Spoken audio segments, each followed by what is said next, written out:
In den Wirtschaftsnachrichten gibt es immer wieder die Meldung, dass die Bankgeschäfte sehr gut laufen.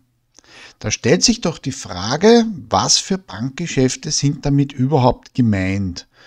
Und damit herzlich willkommen zu einem Video aus der Finanzwelt. In diesem Video geht es um die Bankgeschäfte. Es gibt, wenn man es generell sehen möchte, 4 Stück davon, nämlich das Passivgeschäft, das Aktivgeschäft, die Dienstleistungen und die Eigengeschäfte.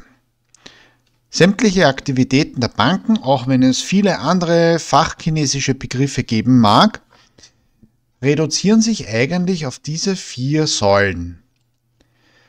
Was ist das Passivgeschäft? Das Passivgeschäft bedeutet, dass die Bank reagiert und nicht agiert, weil der Kunde kommt zur Bank und hat Geld und möchte es anlegen. Das heißt, der Kunde bringt Geld in die Bank und sagt, ich möchte das anlegen, aber ich möchte dafür Zinsen haben. Die Zinsen sind die Belohnung. Das heißt, wenn die Bank keine Zinsen zahlt, sagt der Herr Meier, wozu soll ich das Geld auf der Bank anlegen? Da kann ich es gleich unterm Kopfpolster lassen, was gar nicht so richtig ist, weil es ja eine Inflation gibt und weil auch die sonstigen Rahmenbedingungen so sind, dass das Geld unterm Kopfpolster in Wirklichkeit an Wert verlieren kann. Daher ist die Bank durchaus ein Thema. Allerdings hat sich hier viel geändert. Auch innerhalb der Banken, weil traditionell hat man Geld, das man über hat, aber momentan nicht ausgeben kann oder will. Es kann ja auch sein, dass man auf ein Auto spart oder auf eine Wohnung, zur Bank gebracht hat und angelegt hat. Wenn man es relativ bald wieder braucht und das weiß, dann hat man es einfach so auf ein normales Sparbuch gegeben. Da gab es nur den Eckzinssatz, der früher allerdings viel höher war. Die Inflation allerdings auch. Und wenn man weiß, man rührt das Geld jetzt ein paar Jahre nicht an, dann wird das gebunden. Das heißt, die Bank kann sich darauf verlassen, das Geld können wir die ganze Zeit über verwenden. Und dafür gibt es eine höhere Belohnung, also höhere Zinsen. Das heißt, das Passivgeschäft ist in Wirklichkeit die Sparanlage. Das kann natürlich nicht nur das Sparbuch sein, das können auch Anteile sein beim Investmentfonds. Viele Banken haben eigene Investmentfonds aufgelegt, um eine Alternative zum Sparbuch bieten zu können. Was ist dann das Aktivgeschäft? Da dreht sich die Geschichte um und die Bank agiert auf den Kunden zu. Allerdings ist das nur halb richtig. Das schaut so aus, der Kunde kommt in die Bank und sagt, ich brauche einen Kredit, also Geld. Und die Bank gibt aus Sicht des Geldes das Geld in Form eines Kredits. Sie gewährt einen Kredit und verrechnet dafür Gebühren und Zinsen. Und das ist praktisch das Gegenteil zum Passivgeschäft. Beim Passivgeschäft, wenn man das Ganze jetzt aus der Sicht des Geldes sieht, kommt das Geld in die Bank. Beim Aktivgeschäft geht das Geld aus der Bank. Und beides zusammen ist in Wirklichkeit das Kerngeschäft der meisten Bankinstitute. Wobei es hier Unterschiede geben kann, ob man jetzt die Privathaushalte zum Thema macht oder zum Beispiel Unternehmen. Aber die Bank profitiert davon, dass es beim Kredit höhere Zinsen gibt, als es bei den Spareinlagen gibt. Aber ohne Spareinlagen gibt es kein Geld, um die Kredite bedienen zu können. Das ist eine Sache, die auch in der letzten Zeit sehr stark diskutiert wird, weil junge Unternehmen eine Idee haben, dafür aber Geld brauchen und keinen Kredit bekommen. Und da haben sich alternative Lösungen wie zum Beispiel das Crowdfunding herausgebildet, womit man ursprünglich kulturelle Aktionen finanzieren wollte, aber mittlerweile versuchen auch Unternehmen so Geld zu bekommen, wenn es von der Bank keinen Kredit gibt. Dann haben wir die dritte Säule, das sind die Dienstleistungen. Wenn ich jetzt bei einer Bank von Dienstleistungen spreche, dann denke ich in erster Linie an ein Beratungsgespräch. Das ist ja an sich auch nicht falsch. Das heißt, wenn ich jetzt 10.000 Euro auf der Seite habe und das ist viel zu wenig, um mir eine Eigentumswohnung leisten zu können, aber irgendwie möchte ich das Geld jetzt auch nicht ausgeben, dann kann ich zur Bank gehen und sagen, Freunde, ich habe 10.000 Euro, was schlagt ihr vor, was soll ich damit machen? Und dann habe ich ein Beratungsgespräch. Aber ursächlich sind bei den Dienstleistungen die Dienstleistungen rund um das Girokonto gemeint. Da lachen manche gerne, weil sie ohnehin nicht gut auf die Banken zu sprechen sind.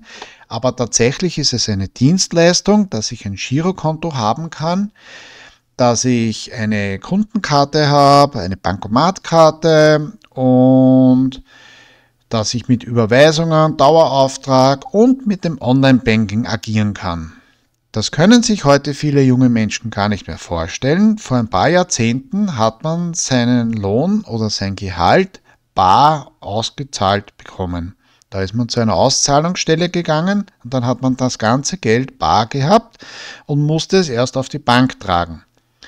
Das ist heute fast nicht mehr möglich, weil das Erste, wenn man einen neuen Arbeitsplatz bekommt, ist die Frage, wie lautet das Girokonto, weil Gehalt wird natürlich überwiesen und damit hat man das Geld sofort am Konto, was auch wichtig ist, weil zum Beispiel Versicherungen, Miete und so weiter auch über das Girokonto abgewickelt werden. Gäbe es kein Girokonto, hätte man da viel mehr Aufwand. Das ist praktisch nicht mehr vorstellbar und der Zeitaufwand wäre enorm.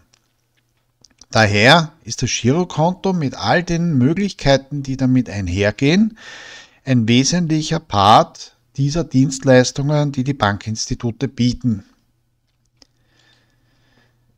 Und dann haben wir die vierte Säule, das sind die Eigengeschäfte. Eigengeschäfte bedeutet, Banken legen in ihrem eigenen Namen Geld an, um die Bilanz aufzubessern. Allerdings muss man das relativieren, weil viele können sich an die Bankenkrise erinnern und da haben einige Großbanken ziemlich gezockt und vor allem aus den USA, aber auch in Deutschland, in der Schweiz und überall anders hat man das schön brav nachgemacht. Und das darf eigentlich gar nicht sein.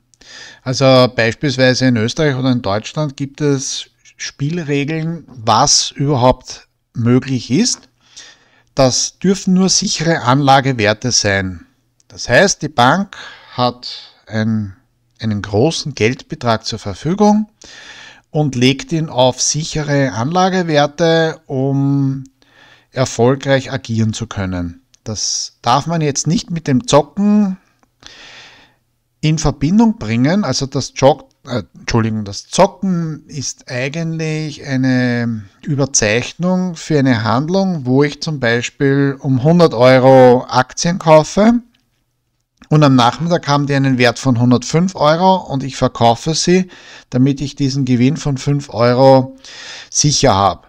Und am nächsten Tag mache ich das Ganze wieder. Das ist das reine Zocken, wo tagesaktuell mit Geld agiert wird und die Börsenkurse entsprechend ausgenutzt werden. Das dürfen die Banken so nicht machen. Und seit der Bankenkrise sind diese Spielregeln sogar noch deutlich schärfer geworden. Und daher, die Eigengeschäfte gibt es, aber sie sind auf einer viel sichereren Ebene, als viele es meinen. Und das waren eigentlich die 4 Säulen. Und diese 4 Säulen führen auch unter anderem zu einigen einschlägigen Begriffen, was die Banktypen betrifft. Eine Universalbank ist zum Beispiel eine Bank, die alle 4 dieser Säulen anbieten kann. Das heißt, wenn ich jetzt eine Einlage machen möchte, weil ich etwas Geld auf der Seite habe, kann ich zur Universalbank gehen. Brauche ich einen Kredit, kann ich zu der gleichen Bank gehen, weil sie bietet all diese Geschäftsfelder an. Es gibt dann auch zum Beispiel die Geschäftsbank, die macht das in Wirklichkeit auch, aber sie konzentriert sich auf Unternehmen. Das heißt, als Privathaushalt wirst du nicht zur Geschäftsbank gehen, Aber die normalen großen Banken mit ihrem großen Filialnetz haben meistens den Status der Universalbank. Es gibt ja noch weitere Bankinstitute, ich mache da vielleicht einmal ein eigenes Video darüber.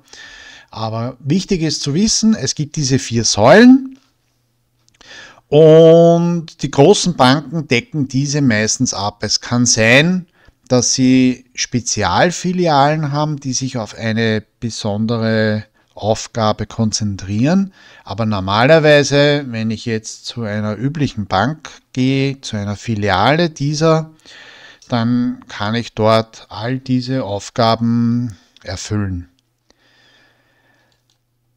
Und das soll es jetzt gewesen sein mit den Bankgeschäften. Also mit dem Zusammenhang auch zwischen dem Passivgeschäft, wenn ich ein Geld einlege, und dem Aktivgeschäft, wenn ich ein Geld brauche in Form von Kredite. Das hängt eng zusammen und ich hoffe, das war einigermaßen verständlich. Vielen Dank fürs Zuhören und Zusehen. Bis zum nächsten Mal. Alles Liebe.